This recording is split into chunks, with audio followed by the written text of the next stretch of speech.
Somewhere in the heart of Mindanao, in the boundaries connecting the four provinces of Capalong, Davao del Norte, Laak, Davao de Oro, Loreto, Agusan del Sur, and Cabanglasan, Bukidnon, lies a secluded tribe called the Umayamnon.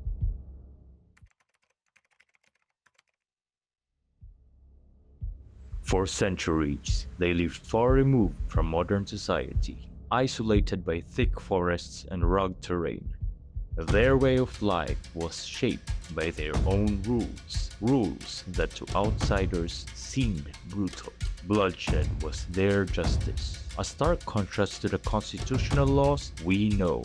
But this isolation and reputation were only the beginning of their story. Kung tan-awon nimo naa sila'y pamaagi sa pag-survive. Ginatawag namo na og customary law. Kasagaran sa customary law, nakabase siya sa natural laws. Base siya sa dikta sa kinaiyahan. Kung naa sila'y mga konflikto o panagbangi nga sila-sila lang, naa sila'y mga paagi unsaon kani paghusay. Mao kana nga sa komunidad, sa tribo, importante nga naa sila'y mga dato, mga baylan, kay kani ang mga leader nila nga gitahasan nga mag-settle o mag-ayos kung unsa may mga panagbangi diha sa ila o magsiguro nga ang ilahang customary law, no, ang ilahang balaod sa tribo magpabilin o matuman. There was a time when the Umayamnon were manipulated by the Philippine government's sworn enemies, the NPAs. They became unwilling pawns in a dangerous game, used as tools for war in exchange for promises of financial aid.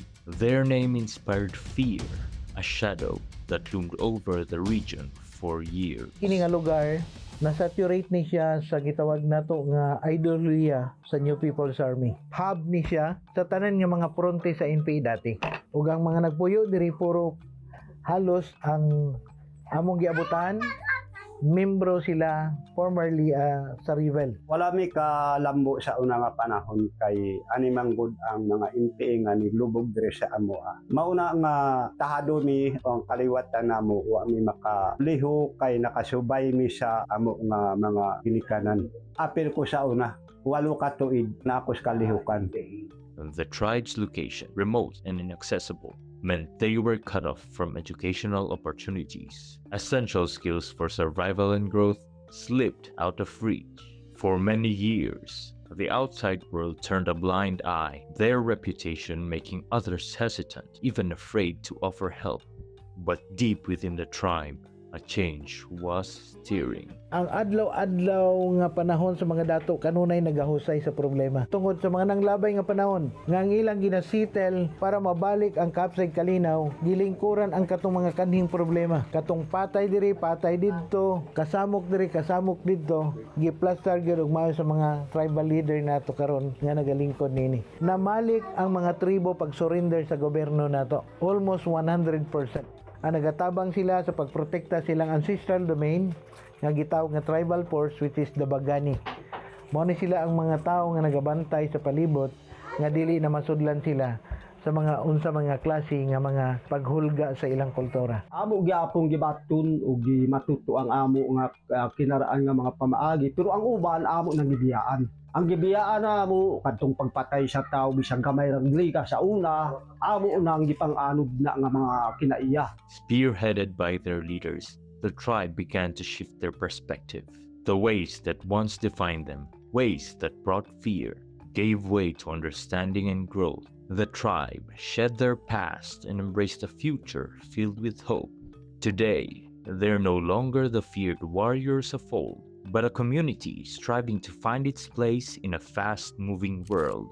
With the support of NGOs like Indigenous People Farmers Association of Loreto, they've started to take steps forward. We help them by teaching them actual farming, and so we have a model farm that is in their area to actually teach them how to do scientific and productive farming. Right now, we are just teaching them simple crops like root crops, like corn, rice, coconut, banana, and vegetable for their table food. Also, we are having a project that is a small fish pond for them so that they have food to eat. Regarding the healthcare program, we are conducting a semi-annual free clinic and medical missions in cooperation with the AFP Reserve Forces and churches and some private individuals who are concerned with these indigenous people. We are also engaged in feeding of their malnourished children. This activity is but occasional as of the moment because of very limited funds, and it must be regular because many of their children are malnourished because of poverty in that far-flung area, in that mountainous area. Still, the tribe is being left behind. In a world driven by rapid technological and societal progress, they fight to keep pace. Ang pinakabugat nila nga problema, ang development wala makasulod sa ilang mga area. Labi na sa area sa Loreto, sa Cabanglasan, tungod kay naa sila sa boundary between Region 10 and Region 13. Naapod sila sa provincial boundary between Bukidnon and Agusan del Sur. Apil sila sa kinatawag nato nga GIDAS o geographically isolated and disadvantaged areas. So layo sila sa mga development. Mga facilities o basic services sa gobyerno, layo kayo ang tribong umayam nun. Dugay mo abot sa ila tungod sa kalayo pod sa ilahang lugar. Kani nga komunidad o kani nga tribo nanginahanglan sa serbisyo sa gobyerno. Daghan na kayo karon sila og tanom nga mga kamote, which is mao ni siya ang pinakadako nila nga produkto. Nag-aawhag ko sa atong naas sa agrikultura nga sektor sa atong gobyerno nga matabangan unta sila sa pagpadako o paghatag sila og mga gwapong teknolohiya. Sa economic stability nila karon, dili pa ingana sila kayo ka hamugaway nga naalang gyapon sila sa ginatawag nato nga below poverty tungod kay mao pa gyud ang pag-start nila. Education is their key, access to higher learning and opportunities to unlock their full potential.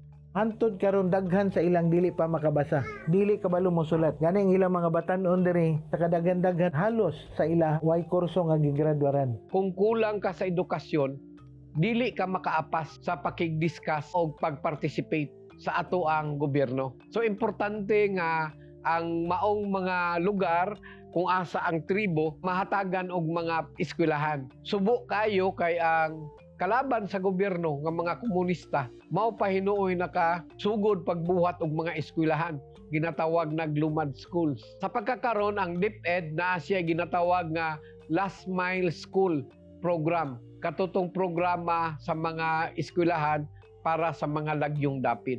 Pero pag mag-eskwela na gani sila og college, kinahanglan sila munaog diri sa syudad. So ingon ana ang kalainan sa problema nga ginaatubang sa tribo, no, kanang pag-access nato sa mga basic services labi na sa edukasyon. Almost all of them are illiterate. So the first thing that we decided is to help them in their education because there was no school in their area before. Eventually, we were able to help them to have their own school in their locality under Department of Agriculture just this year. The elders, withered by years of struggle, have come to accept that their opportunities have passed, but they dream for their children, a generation that will live the life they could only imagine. Kami diha nangandoy o nangalias Ginoon nga unta madungog usab sa atong gobyerno ang among pagpuyo nga mabutangan kay magpadayon ang sitwasyon nga ingon ani gihapon ang among kahimtang. So walay grado gyapon ang among sumusunod hangtod nga mas pait pa ang ilang matagam tampuhon. They are before living in the thick of the jungle, but because of the Build program of our government, they were provided with a national highway that passed through their place. And because of that, we have now the opportunity to reach these people and to help these people through literacy, socio-economic development, and healthcare program, as well as in the moral and spiritual education of these people. Ang palisiya man po sa atong gobyerno, inclusivity. Both pasabot, no one will be left behind diha sa development. So, importante nga ang atong mga igsuon nga tribo, makaparticipate sila, maapil sila, kay kabahin sila sa atong nasod. Dili lang sila tribo, Pilipino po sila. O gani, sila ang kagikan sa atong pagka-Pilipino. They may be different, but they are human too. They are our people.